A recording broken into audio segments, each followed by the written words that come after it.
안녕하세요. 비긴 성형외과 이주철 원장입니다. 오늘은 성형을 하기에 앞서서 한 번쯤은 궁금해할 수 있는 내용들을 가지고 밸런스 게임 형태로 풀어보도록 하겠습니다. 단순한 선택처럼 보이지만 각 선택에는 기준이 있기 때문에 왜 그렇게 선택한지도 설명드리도록 하겠습니다.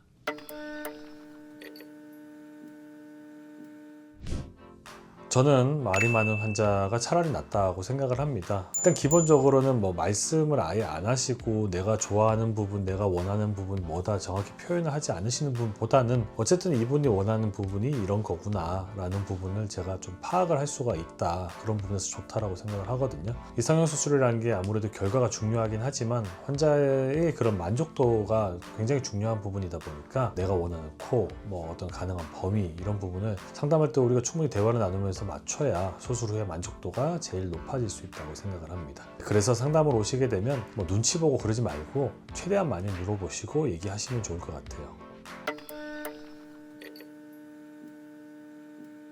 네, 아무래도 그 두 가지 중에서는 이게 할 수 있는 조건만 된다면은 무보형물이 낫지 않을까요? 무보형물 같은 경우는 굴곡이 조금 남을 수 있다는 리스크가 좀 더 있기 때문에 이런 부분을 좀 더 섬세하게 다듬도록 그런 노력을 기울여야 된다는 부분이 있지만 보형물 없이 만들 수 있다라는 장점이 정말 큰 장점이긴 하거든요. 흔히들 보형물 때문에 걱정하시는 염증이라든지 그게 이제 계속 반복됨으로써 생기는 구축의 발생 가능성 이런 부분으로부터 자유로울 수 있을 테니까요. 물론 이 무보형물이라는 부분은 쉽게 가능한 조건이 좀 따로 있거든요. 기본적으로 콧대가 좀 높이가 높은 그런 분들한테 한정적이다라는 그런 단점 아닌 단점이 있기는 한데 일단 선택을 할 수가 있다라고 치면은 무보형물이 좀 더 좋을 거는 같아요.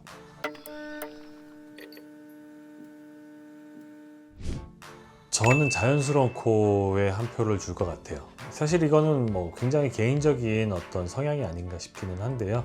높고 화려하게 된 코들도 좋아하긴 하고 그게 이쁘다라는 부분도 분명히 생각이 들긴 하지만 조금 어색한 부분이 보인다라고 치면 그게 그렇게 눈에 많이 밟히더라고요.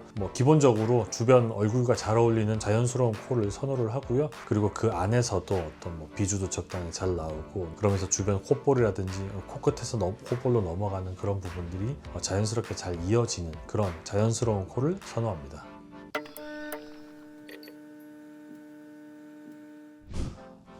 할 수 있다면 한 번에 여러 부위 수술하는 것도 좋지 않을까요? 무리하게 이것저것 다 한꺼번에 다 해야 된다 이런 얘기는 아니고요. 크게 어떤 한 부분 수술하는 것이 다른 부분에 방해를 할 정도의 그런 게 없다면은 예를 들어서 어떤 코 수술을 하면서 이마 지방 이식을 한다든지 필러를 만든다든지 내지는 울세라나 하는 그런 시술들 이런 것들은 사실 코 수술을 받는 데 있어서 어떤 굉장히 제약이 있거나 그런 게 아니라 특히나 이마 같은 경우에 우리가 볼륨을 좀 더해준다든지 하면 좀 더 어떤 조화로운 부분을 우리가 같이 만들어줄 수 있는 부분이 되다 보니까 좀 여력이 된다면 한 번에 할 수 있는 그런 여러 가지 수술 나쁘지 않다고 생각을 합니다.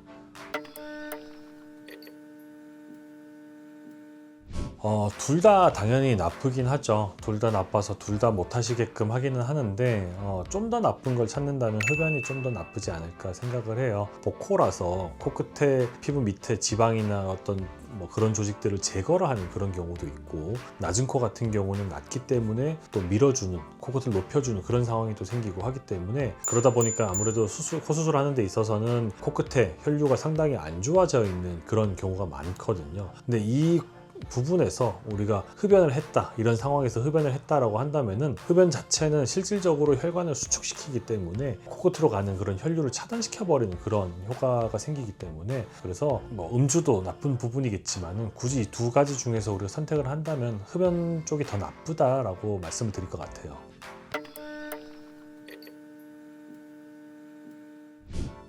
글쎄요, 병원 운영을 하는 입장에서는 전자가 조금 더 어떤 매력적으로 다가올 수도 있겠지만은 아무래도 후자가 장기적으로 본다면은 환자나 의사 입장에서도 둘 다 만족할 만한 그런 결과를 이끄는 부분이 아닐까 싶습니다. 지금 당장 드는 생각 내진 충동 이런 것 때문에 수술을 결정하실 수도 있고 당장 지금에는 이게 좀 더 나아 보일 거다라고 그냥 생각이 들 수도 있는데 아무래도 상담을 받아보고서 그 자리에서 그냥 제 말에 이끌려서 그냥 결정하시기보다는 집에서도 한번 그런 부분 좀 곱씹어 보시고 원장이 추천한 부분이 이렇게 나한테 왔을 때 어떤 식으로 맞아 들어갈지, 어떤 식으로 변화가 생기며 그게 주변하고는 어떤 식으로 어우러질지, 이런 부분을 시간을 조금이라도 더 들여서 생각을 해보는 게 맞겠죠. 물론 이제 이 고민이라는 게 사실 시간이 많다고 해서 무조건 긍정적으로만 가는 건 아닙니다만은, 그래도 단기간에 지금 아니면 안 될 것처럼 막 쫓겨가지고 생각을 잠깐 짧게 하고서 결정 내리는 것보다는 수술을 진행하는 의사 선생님과의 어떤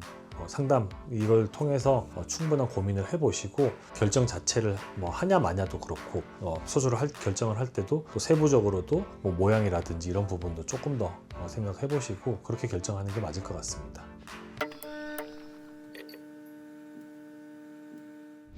둘 다 사실 좀 극단적인 사례로 놓고 보면 굉장히 어렵긴 하거든요. 그냥 일반적인 경우로 본다면, 단순하게 본다면 피부가 얇은 사람이 조금 더 수술에 유리하다고 생각을 합니다. 이 진짜 어떤 수술을 하느냐에 따라 가지고 피부가 두꺼운 사람이 유리할 때도 있고 피부가 얇은 사람이 유리할 때도 있고 이런 부분이 있겠습니다만은, 단순하게 그 단어만 놓고 이렇게 생각을 하면 아무래도 피부가 두꺼운 사람을 모양을 내는 게 얇은 사람을 연골 조작을 가해서 우리가 모양 내는 것보다는 훨씬 어렵다라고 생각을 합니다. 환자분한테 말씀드릴 때 얘가 나름 고집이 있다라고 그냥 설명을 드리거든요. 왜냐하면 어떤 본인이 가지고 있는 어떤 피부의 특정 형태가 정말 센 힘을 주지 않고서는 이게 잘 변화가 되지 않는, 특히나 이제 피부가 두꺼운 분들 같은 경우는 진짜 안에서 막 되게 높게 밀어낸다든지 이런 부분이 아니고서는 특정 부분을 어떻게 좀 줄이고 싶고 어떤 부분을 좀 더 볼록하게 나오고 싶고 폭을 줄이고 싶고 이런 거가 원하는 대로 잘 안 돼요.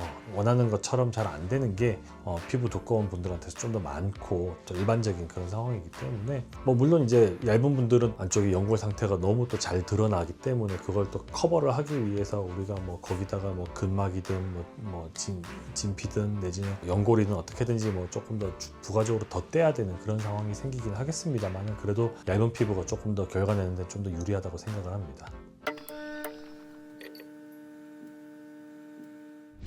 네, 오늘 밸런스 게임 한번 해봤는데요. 이 외에도 더 궁금하신 질문이 있으면 댓글 달아주십시오. 2탄으로 돌아오겠습니다. 낮에도 밤에도 아름답게, 유철주의 이주철이었습니다. 감사합니다.